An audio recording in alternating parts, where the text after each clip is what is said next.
गाजीपुर जिले का यह अंधऊ पूरे मकान धराशायी कर दिए गए।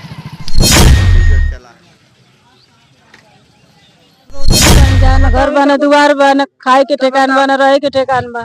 इनका रोते नहीं जा। बच्चों के साथ रहती थी, आज उनका मासूम चेहरा और रोता हवाई पट्टी अंधऊ। ये जो आशियाना आप जो देख रहे हैं खंडहर नहीं था, एक इसमें नौनिहाल रह रहे थे। और छोटे छोटे बच्चे किस प्रकार उनके सर से छाया उड़ जाता है। आदमी कहता है जीव जाए जीविका न जाए, ये कहावत है गरीबों की। लेकिन ये आशियाना कब इनसे कैसे घर जो है छत गायब हो जाता है और लोग रोड पर आ जाते हैं। इस समय देख रहे हैं हम भी, और ये पूरा बारिश का मौसम है और किस प्रकार लोग ये छोटे छोटे नौनिहाल और माताएं बहनें छोटे बच्चे किस प्रकार यतीम हो पड़े हैं, ये कहना काफी दुष्कर है, दिखाने लायक नहीं है। दोस्तों इस समय देख रहे हैं कोई बनावटी नहीं है। जो सरकार रोटी कपड़ा और मकान देने की दावा करती है वो किस प्रकार हालांकि बता रही है अतिक्रमण हुआ है, लेकिन बताया जा रहा है कि यहाँ पर हमें कोई सूचना नहीं मिली और इसमें एकाएक बुलडोजर चला है। कितनी सच्चाई है और क्या इन लोगों की कहानी है, इन लोगों की जुबानी हम जानना चाहेंगे। शुभ नाम भैया? भैया मेरा नाम अभिषेक कुशवाहा है। निकलवाते हैं, सामान पूरा चारों तरफ फैला हुआ है, किसी के पास इस समय कुछ बचा हुआ नहीं है। ये सरकार जिस तरीके से लोगों के साथ अन्याय और जुल्म कर रही है, पूरा आप देखिए चारों तरफ बच्चे, महिलाएं, बुजुर्ग, हर तरह से सब लोग परेशान हैं। आज भी सामान बहुत लोगों का सड़कों पे बिखरा हुआ है, कहीं किसी के पास कोई छत नहीं है और लोग एकदम एक एक दाने के लिए मोहताज हैं। जिसका घर ही नहीं वो खाएगा पिएगा कहाँ। लेकिन लगातार यहाँ के स्थानीय लोगों के द्वारा, ग्राम प्रधान के द्वारा तमाम तरह से लोगों की मदद करके इनको, जो बड़ी संख्या में कम से कम 200 से ऊपर लोग हैं, उनको खाने पीने की 2 दिन शाम सुबह और आज फिर शाम की व्यवस्था की गई है। लेकिन ये गाजीपुर का प्रशासन जो बुलडोजर की कार्रवाई तो कर देता है, वो कहते हैं कि ये हमारी जमीन है, इसको हम ले लेंगे। लेकिन सवाल इस बात का है कि यहाँ के स्थानीय लोग, यहाँ के निवासी हैं, यहाँ के जो लोग हैं वो लोग बताइए वो वोट देते हैं, उनके पास आधार कार्ड है, सारी व्यवस्था उनके पास है, उनके बच्चे सरकारी स्कूलों में पढ़ते हैं। इस जमीन पे जो सरकार की योजनाएं चलती हैं, जो आवास मिलता है, वो आवास बने हुए थे। तो बताइए यहाँ के लोग जाएंगे कहाँ? बहुत बारिश का मौसम है, भयावह की स्थिति बनी हुई है, माताएं बहनें बुजुर्ग सबके आंखों में आंसू है। पूरा क्षेत्र हमारा मरमाहत है, लेकिन प्रशासन की तरफ से अब तक कोई मदद नहीं की गई है। कोई नेता जैसे विधायक कुछ लोग आए थे, इसको देखे उठे कि नहीं अभी तक जो भी लोग सुन रहे हैं, मौके पे पहुंच रहे हैं, वो आके देख रहे हैं, लेकिन अब तक प्रशासनिक मदद किसी के द्वारा नहीं दिलाई गई है। लेकिन हम लोग लगातार परेशान हैं और हम लोग जितना मदद हो सके हम लोगों का कर रहे हैं और हम लोग पूरी व्यवस्थाओं में यहाँ पे लगे हुए हैं। सबका सामान ताली से लगा के कि तमाम व्यवस्थाओं को लेके लोगों को सुरक्षित यहाँ से बारिश के मौसम में बचाने का उपाय किया गया। ग्राम के लोगों ने, ग्राम प्रधान जी ने तिरपाल मंगवाकर, प्लास्टिक की सारी चीजों को मंगवाकर वो दिए हैं, व्यवस्थाएं की जा रही हैं। लेकिन सवाल इस बात का है कि बताइए जो 150 परिवार है वो जाएगा तो कहाँ जाएगा? इस बात को लेकर हम आपका भी गया है इसमें? जी भैया, मेरा क्या नाम है आपका? दिलशाद खान। दिलशाद जी, ये कब ऐसे हुआ एकाएक हो गया? जी बताया नहीं गया था? नहीं बताया गया था। दोस्तों ये चीजें देखिए, इस समय लाइट मैं सरकार से एक ही बात कहना चाहूंगा कि मान लीजिए अड्डा की जमीन में हम लोग रहते हैं, आज से नहीं बहुत दिन से रह लेते हम लोग। तो ये मान लो चला गया तो सरकार से एक योजना है कि एक आवास योजना बना दिया जाए। जैसे पहले जमाना में मायावती दी तो बनवाई थी, वो ऐसा सरकार बनवा दी, कई बंजर जमीन में सबको एक एक फ्लैट दे देती, बढ़िया रहता है। यहाँ पे भी तो बताया था कि सरकारी आवास बना था ना। कहा सरकारी आवास दे रहा है फिर ले रहा है, तो क्या मतलब है? पहले दे रहा है फिर बाद में ले रहा है। बात है कि यहाँ पे भी आवास मिला था सरकार का, लेकिन वो भी जिस तरह तो वही तो ले ले रहा है, दे रहा है फिर ले रहा है, क्या मतलब है? हमारे बीच में देखिए, ये देखिए जो महिलाएं घूंघट में रहती थी और जो महिलाएं अपने बच्चों के साथ रहती थी, आज उनका मासूम चेहरा और रोता हुआ यह बिलखता हुआ चेहरा किस प्रकार आप देख पा रहे हैं। अंधेरे का समय है और ये मैं उनकी दुख भरी कहानी और दर्द आपको दिखा रहा हूँ। शुभ नाम? क्या करिए साहब, रोते न बनी जा, न घर बना, दुआर बना, खाए के ठेकान बना, रहे के ठेकान बा। इनका रोते नहीं जा। हमारा आदमी हो ना, हमारे एगो लड़की है, बस कोई नहीं है। अब पूरा मकान टूट गया है। पूरा मकान टूट गया का बगल में पूरा मकान टूट गया। हमें दिखाने के लिए कुछ है नहीं, क्योंकि आप अंधेरा है और आप जहाँ भी हमारी कैमरे जाएंगे आपको खंडहर ही खंडहर नजर आएंगे। ये सारे लोग हैं, ये देख रहे हैं। कितने लोगों को मैं दिखाऊं और कितने लोगों की गुहार आपको सुनाऊं। काफी दर्द और मरमाहत के प्रति ये लोग रो रो के आंख पथरा गई है। और तमाम लोग हैं, इनसे भी हम बात करेंगे, क्योंकि यहाँ पे चलना भी दुष्कर हो गया है। हर तरफ कंक्रीट और हर तरफ प्रधान जी हैं और कई लोग। कौन प्रधान है भैया बताइए? आप प्रधान जी हैं, यहाँ के ग्राम प्रधान हैं। और इन लोगों ने जितना हो बन चला है, लोगों का मदद कर रहे हैं जितना हो सक रहा है। लेकिन ये स्वाभाविक नहीं है हम एक दो आदमी को 2-4-10 दिन खिला देंगे, लेकिन पूरा गांव जहाँ 100-100 लोग हो जाए, 2-2, 4-400 लोग हो जाए तो कौन कितना खिला पाएगा? ये काफी दुष्कर हो जाता है। कैसे कार्यक्रम कैसे चला रहे हैं लोग, कैसे अब खिला पिला पा रहे हैं? यही है जो यहाँ पे कुछ गांव से मदद मिल रहा है, कुछ हम लोग ग्राम प्रधान और जिला पंचायत द्वारा मदद करके लोगों को खिलाने का कार्य किया जा रहा है। और जो भी हो हम लोग से मुहैया प्राप्त की कराई जा रही है, तो कुछ जो भी हो रहा है तो हम लोग लोगों को प्राप्त करा रहे हैं। अच्छा ग्राम प्रधान जी, आपको मान लीजिए ये लोग तो काफी बता रहे हैं 60 साल 50 साल से रह रहे थे, आप आवास भी बनवाए रहे होंगे। जी जी। तो आपको कोई सूचना प्रशासन की तरफ से मिली नहीं, थी? कोई सूचना नहीं मिली थी। ये करीब लोगों की यहाँ पे 3 पीढ़ियां गुजर चुकी हैं। लोग 3 पीढ़ियां से यहाँ पे रहते हुए आ रहे हैं। और आज से 2-3 वर्ष पहले सरकार द्वारा इन लोगों को आवास दिया गया था। उस आवास को देने का मतलब ही क्या, जब ये लोग ले रहे हैं, तो सरकार से यही मेरी गुहार है कि कम से कम इन लोगों के लिए कहीं देख के बंजर जमीनें हैं जो इन लोगों को कम से कम घर बनाने भर इन लोगों को पट्टा किया जाए, क्योंकि इन लोगों के पास एक रत्ती भर की जमीन भी नहीं बची हुई है। जो भी जमीन थी इन लोगों की छीन ली गई। जो भी घर टूटा फूटा जैसे भी बना के लोग रहते थे उसको भी छीन लिया गया। मान के चलिए एक चिड़िया का घोंसला उजाड़ दिया गया है यहाँ पे।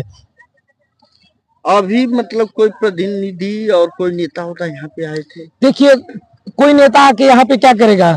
जो करने लायक रहेगा वही ना करेगा। इन लोगों के लिए तो थोड़ी ना घर बना के दे देगा, चाहे कहीं जमीन दे सकता है। देगी तो सरकार ने उसमें। तो मेरी अगर सरकार को यही अगर ढाना रहता तो लोग पहले हम लोग को बताना चाहिए कि बाबू इतने दिन से इतने दिन खाली कर लो, हम कहीं ढाएंगे, ये बुलडोजर चलाएंगे या कहीं। उसको ढाने से पहले एक दफा भी हम लोग को खबर नहीं दिया। बोला कि डायरेक्ट 1 घंटा पहले अलाउंस आकर किया, बोला कि अपना जल्दी खाली कर लो। या हम लोग मजदूर आदमी, हम लोग की मम्मी भी जो भी लोग जाते हैं रोपनी करती है, वो लोग रोपनी करे थे, इधर पे आकर बुलडोजर चलाना स्टार्ट हो गया। आए लोग जल्दी अपने में सामान निकाले, कुछ अनाज उसी में बच गया। यहाँ तक कि करकट तक उतारने नहीं दिया हम लोग के ऊपर। अगर हम लोग जा भी रहे थे तो इतनी लग रहा कि हम लोग को मारा जाएगा। देश में आशियाना बनाने की रणनीति चल रही है, सभी लोगों को आवास दिए जा रहे हैं, लेकिन कहीं न कहीं ऐसा आवास दे के छीना भी जाना एक बड़ा ही दुष्कर है। आप देख पा रहे हैं। आप जरा सा अपने 6% से चाहेंगे कि आप दिखाएं। ये देखिए, ये पूरा करकट है और जो भी चीजें हैं ये पूर्ण रूप से समाप्त कर दी गई हैं और ये टूट गया है। दोस्तों, अतिक्रमण ठीक है, देश के विकास के लिए लोग हटाए हैं, बुलडोजर चला, लेकिन क्या दोष उन गरीबों का है जो इसमें रह रहे थे? क्या उनको थोड़ी सी भी समय नहीं मिलनी चाहिए? क्या दोष उन छोटे नौनिहालों का है या छोटे दुनमुहे बच्चों का है कि किस प्रकार यहाँ पे लोग रह रहे थे? और इसमें तमाम लोग, बड़े बड़े बुजुर्ग और तमाम माताएं बहनें रही होंगी और आज ये रोड पे आ गई हैं। ये वैश्विक रूप से बहुत बड़ा मामला है। अंधऊ हवाई अड्डा, हवाई पट्टी और काफी जो चीजें हैं वो दिखाने में मरमाहत जहल जा रहा है। क्या मेरे बाप दादा जमाने से यहाँ है। हाँ। मेरे बाप का जन्म यहीं पे हुआ है। हाँ। मेरे पिताजी का जन्म यहीं पे हुआ, मेरा दादाजी का भी जन्म इसी जगह हुआ है। लेकिन कभी भी ऐसा कोई दिक्कत नहीं हुआ था सपा सरकार थी, बसपा सरकार था, कोई दिक्कत नहीं हुआ था। अब जो जब से आई है भाजपा सरकार ना, तब से लोगों को डंगडोल कर रही है। भाई इनको बस आ रहा है, जेसीबी डला रहा है, बस काम खत्म।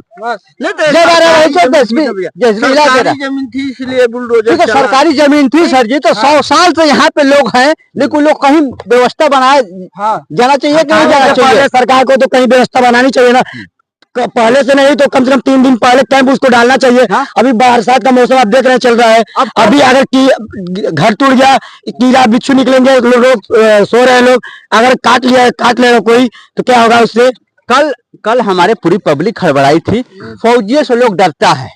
एक गाड़ी फौजी थे सब, उसी से सब डरे थे भाई को बेधुना मारेंगे सब, किसी का नहीं सुनते वैसे फौजी लोग। सिपाही रहते तो डरते सब, लेकिन हमारे ग्राम सभा के प्रधान जी विपिन बिंद, तो उन्हीं का देन है भाई। हमारे बंजर जमीन में वो कहे हैं कि आप 6 महीना साल भर रहिए, लोग कहीं व्यवस्था बनाया जाएगा आप लोग के लिए। भाई उनका एहसान है, मैं उन्हीं को मानता हूँ। इस समय कोई नहीं व्यवस्था बनाया, लेकिन वो बरियायन बंजर जमीन है, वहां पे कहें कि लोग जाके अपना जैसे चाहे वैसे व्यवस्था बना के वहां पर रहे, मरी झोपड़ी डाल के रहें।